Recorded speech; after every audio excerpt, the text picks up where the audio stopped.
for joining us. Good morning. Good morning, Nick, and great to be here. Please introduce yourself to everybody. Your full name. My name's Howell Parrot. I was a falconer for Arab political leaders for 20 years, and then I spent another 10 years in former Soviet territories doing conservation work and catching falcon smugglers. Excellent. So we crossed paths about a year ago, or no, about 8 months ago, and I have always been searching for the reasons as to why they wanted everyone to die in Benghazi. And boy, do you have some really good information that explains everything. And we appreciate that you're taking the time to share it with us, everyone. So, thank you. Well, I have to say that our military are so well trained, their work is compartmentalized, and the only people that understand the full story are the people at the top. And they have made some very bad decisions for this country and for the former Navy SEAL Ty Woods and his brethren who perished unnecessarily at the hands of Hillary Clinton. And in the large picture, this involves Joe Biden and John Brennan. So could you explain the context of how did this all start? Well, the gestation, the beginning was in the 70s during the Church Commission, when an alternate CIA was created called the Safari Club. And the Safari Club was financed by overseas allies. It was outsourced to foreign banks. I have 2 banks and bank accounts that were used by the Safari Club and the individuals with checks paid out by them. Osama bin Laden was one of the recipients of funding from this alternate CIA that was subverting the oversight control of the successor to the Church Commission, and that is the Senate Intelligence Committee. 1 week before bin Laden was killed, I was called down to the Senate Intelligence Committee to give statements and evidence. And I have quite a few tape recordings and of senior members who were aware of bin Laden's house arrest in Iran for 10 years following Tora Bora. This was arranged by John Brennan. This is why Gary Bernson was not allowed to kill Osama bin Laden in Tora Bora when he was only a few hundred yards away, because the plans had been made and set in stone by John Brennan to extradite bin Laden from Tora Bora to Iran, where he remained under house arrest for 10 years with more than 100 al-Qaeda leaders and their families.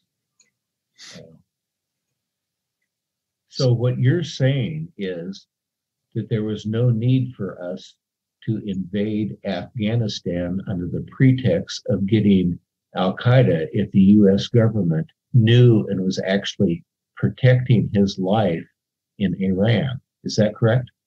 Well, I have to say it was rogue elements of the U.S. government controlled by John Brennan, Richard Clarke, Vice President Biden, quite a few people. There's a long list of people. They started with good intentions. The Safari Club was begun to fight the expansion of the USSR, but it turned into a very distorted operation over the years. And Osama bin Laden was the figurehead manifestation of this alternate CIA. And so they had to protect him in their bad judgment. And you see, one lie leads to another. Our parents always taught us this. And so when my team, we planned a program to go in and get bin Laden in Iran. we were going to catch him when he was falconry hunting, because I spent 20 years living with Arab political leaders, training their falcons and going out in these camps, hunting with them. And then I noticed there were terrorists coming into these camps, and the Royal Falconry camps are Al-Qaeda's boardroom. This is where these bad guys come. There are no passport or border controls. And so we were going to go in and get bin Laden, but unfortunately, within minutes of ascending to the office of the CIA director, Leon Panetta's first act in office was to cancel the Rigor program, RIGOR, a covert CIA program to catch and kill Osama bin Laden in Iran. This was 6 months after Barack Obama was sworn in as president, and Leon Panetta threw a tantrum and canceled Rigor. This was reported by Goldman and Apuzzo, and slightly mischaracterized in the press as targeting al-Qaeda leaders all over the world, but it was focused only on Iran and bin Laden. And so when we were first ignored and then obstructed and then threatened by 8 CIA officials and warned off going into Iran to get bin Laden, we had passports, visas, everything was ready. The Revolutionary Guards were going to be our bodyguards while we were out doing bona fide scientific research as a cover for catching bin Laden alive for delivery to a tri-state area. When we were shut down by Leon Panetta and others, I began negotiating directly with Iran 6 scenario analyses for the transfer of bin Laden alive and well to coalition forces, and to have him put in a neutral zone. And Iran is on tape agreeing to this. It was all done. It took 3 years to develop this. I had meetings in the Iranian mission at the United Nations. Ambassador Mohammed Kazai organized everything. Bakhsarai was the handler. There were several handlers. Everything was ready. And then I went to Governor Bill Richardson, New Mexico Governor Bill Richardson, on December 2nd and 3rd of 2010. He agreed to be the U.S. envoy to receive bin Laden for a transfer to coalition custody. And it turned out that bin Laden had already been moved to Abbottabad, Pakistan in August of 2010. And so... Why was he transferred there? He was transferred there because in the 6 scenario analyses that I discussed with Iran, by harboring Osama bin Laden and 100 al-Qaeda leaders, this represents an act of war against the United States. Their nuclear facilities could be bombed and their economy obliterated. So the time moves backwards instead of forwards. And the Iranians didn't want to risk exposing their complicity with John Brennan and others to harbor. You see, John Brennan and Clinton and Biden outsourced the imprisonment of al-Qaeda leaders to Iran. We think of outsourcing as being a commercial activity. They outsourced our military responsibilities to an untrustworthy adversary, Iran.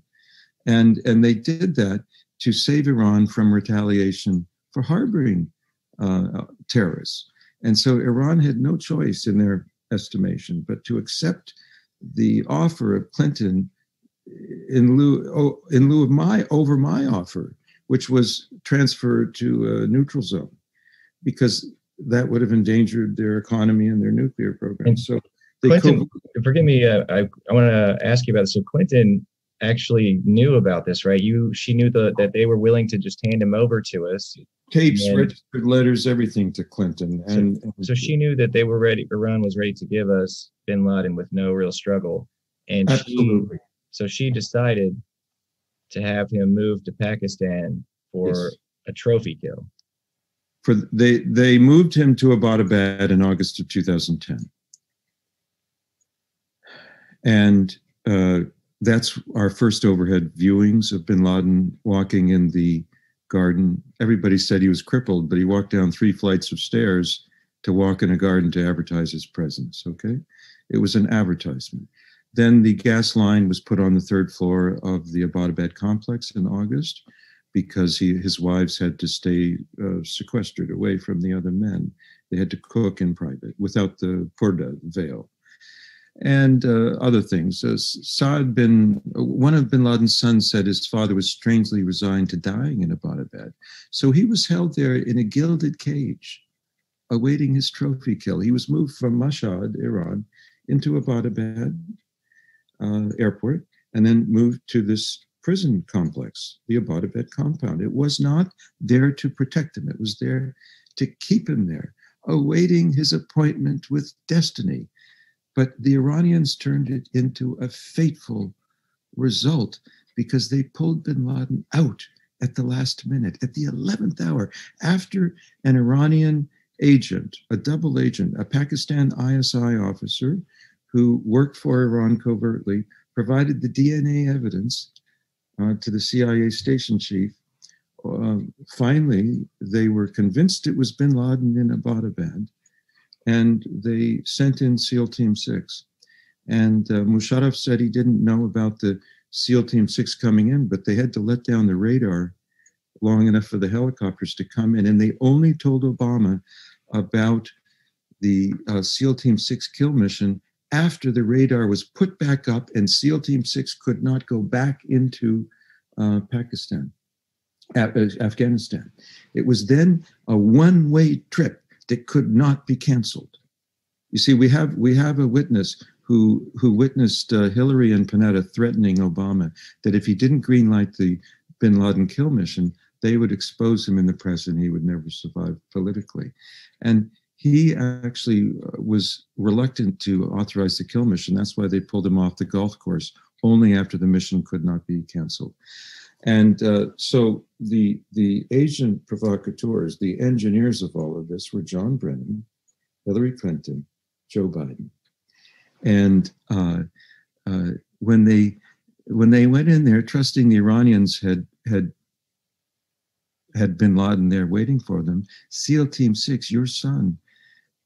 He was retired at that time. Actually. Yes, but the SEAL Team 6, they killed Osama bin Laden's double. How do we know that? One of the wives went running towards them before he shot him and said, "Don't shoot, he's a double." I don't know the language she used. And then if you read Cy Hirsch's book, he explains that they threw the body parts over the Hindu Kush mountains. They didn't even save them like they saved the sons of Saddam Hussein in a refrigerated tent, well preserved and with makeup, just to prove that the wicked witch was dead. They saved the sons of Saddam Hussein, but they did not save the corpse of Osama bin Laden because it was his double, and it could not handle the scrutiny of DNA testing on the ship. Okay, so the SEAL team, they knew that it was thrown out of the helicopter. They learned that it was not bin Laden, and so they threw the body parts over the Hindu Kush mountains. And John Brennan said that the people on the ship were told to keep quiet about the burial at sea, but they all say that they never were told to keep quiet because there was no burial at sea.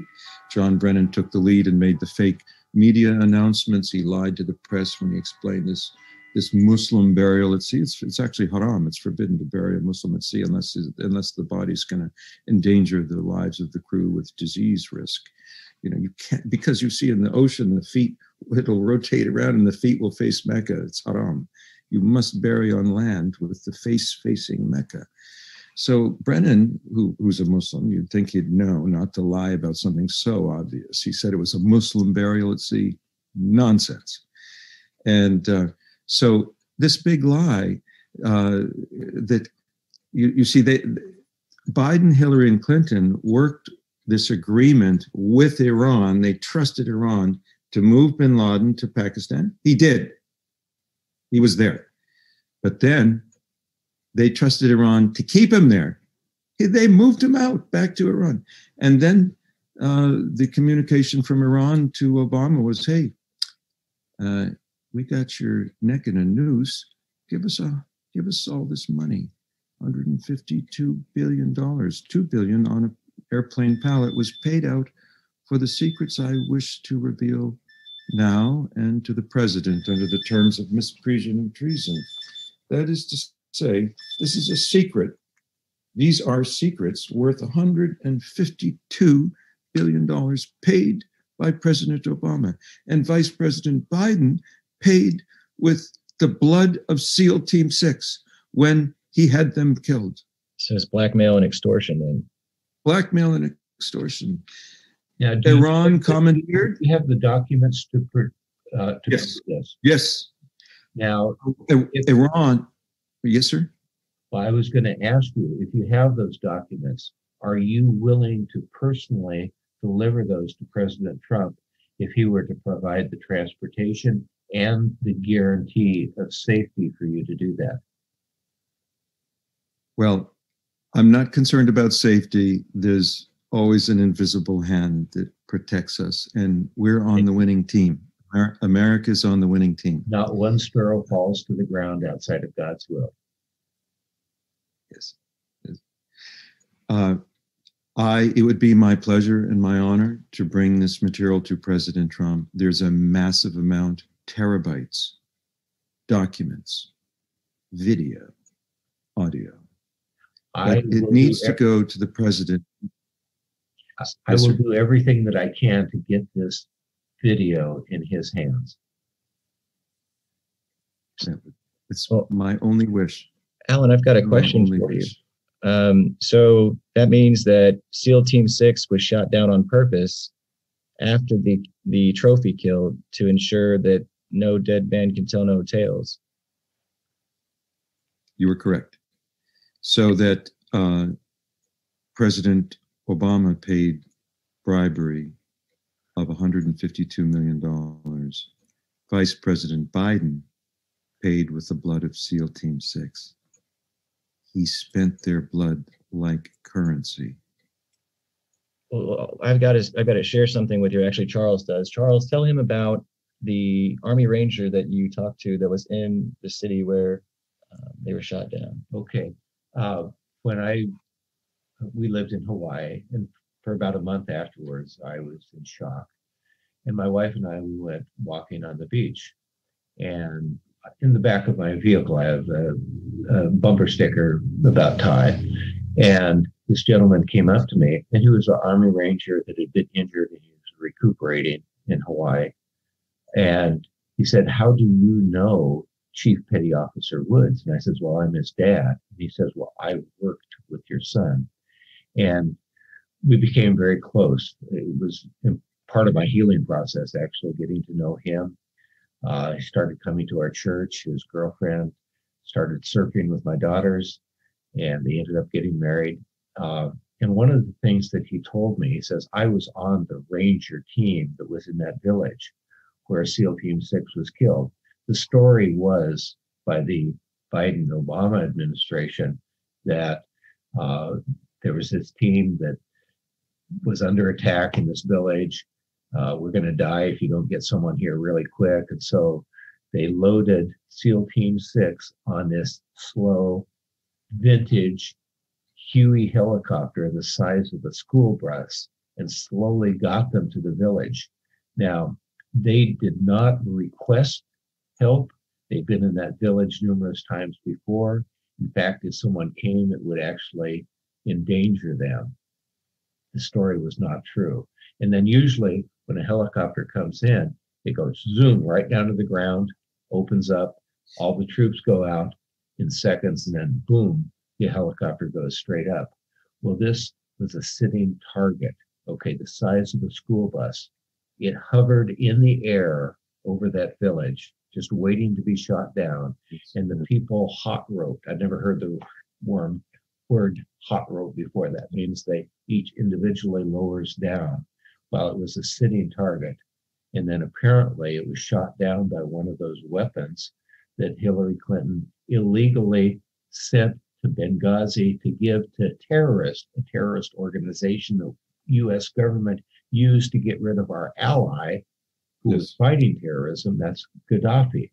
One of the and then that weapon ended up over in Afghanistan. They were Stinger missiles. Thousands upon thousands of them went missing. And Mark Turry was told that he had a small arms covert weapons program going. So that way none of that was ever given to someone, because they could shoot down jetliners just flying by if they wanted to. A child could do it, and a 12-year-old could do it.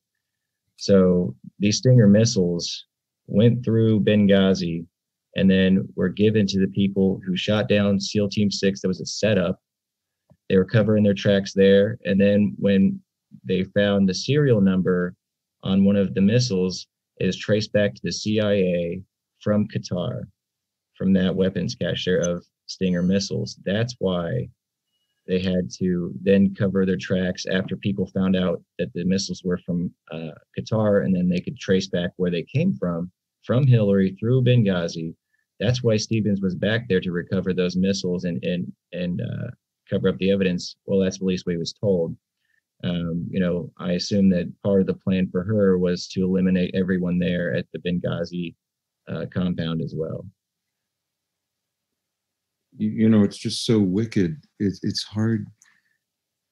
It's just so unimaginably evil what these people do. Dead men don't talk.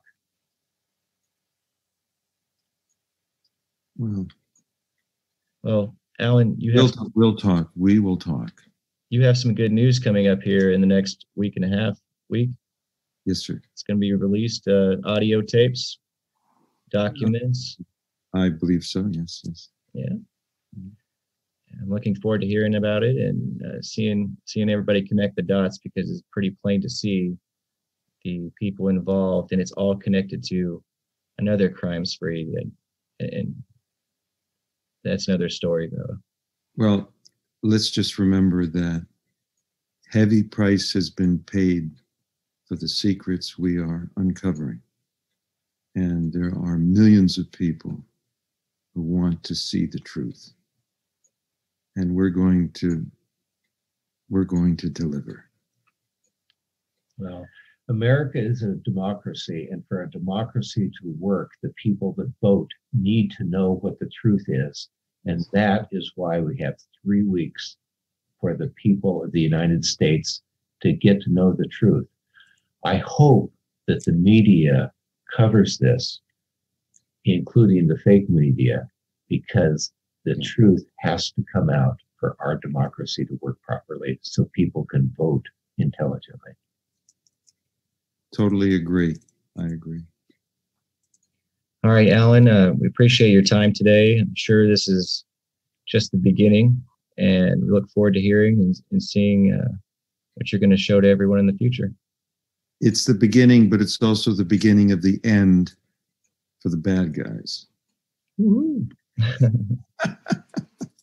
Anyway, speak to you soon. Yes, sir. Have a good day, Alan. Pleasure to meet you. Yes. Lord bless. Bye-bye.